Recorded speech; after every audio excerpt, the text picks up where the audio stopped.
90 நாள் பிசினஸ் ஜெர்னில இன்னைக்கு 86வது நாள். இந்த பிப்ரவரி மந்தோட ரேஷன் ஜாமான் வாங்குறதுக்கு காலையிலே எங்க அம்மா சீக்கிரமா எழுப்பி விட்டாங்க.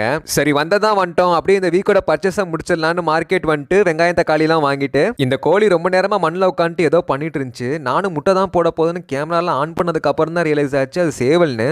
ஒரு அசிங்கமாய் போச்சு குமார். அப்புறம் எல்லாத்தையும் வாங்கி வீட்டில் வச்சுட்டு சாப்பிட்டுட்டு கடைக்கு வந்துட்டேன். நிறைய டிப்ஸ்லாம் ஃபாலோ பண்ணி சென்னா கொஞ்சம் பெட்டர் ஆயிடுச்சு. பட் ஸ்டில் ஏதோ ஒன்று குறையிற மாதிரி இருந்துச்சு. சரின்னு சக்தி மசாலா இல்லாமல் எவரெஸ்ட் பேண்ட் ட்ரை பண்ணேன். அதை விட இது 20 rupees ஜாஸ்தி, பட் டேஸ்ட் நிஜமாவே நல்லா இருந்துச்சு.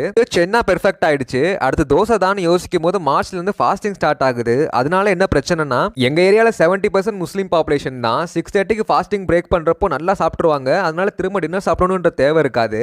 ஸோ நம்ம ஒன்லி டின்னர்ன்றனால நமக்கு சேல்ஸ் நல்லா அடி வாங்கும். அதுக்கு தான் நாமளே மாஸ்டர் வச்சு ஈவினிங் வடை பச்சி போடலாமா இல்ல வேற யாருக்காச்சும் ஈவினிங் மட்டும் ஸ்நாக்ஸ் போட்டு கடை கொடுக்கலாமான்னு குழப்பமா இருக்கு. இன்னும் 1 month தான் இருக்கு. அதுக்குள்ள ஏதாச்சும் முடிவு பண்ணணும். உங்களுக்கு ஏதாச்சும் சஜஷன் இருந்துச்சுன்னா கமெண்ட்ல சொல்லுங்க. நாளைக்கு பார்க்கலாம்.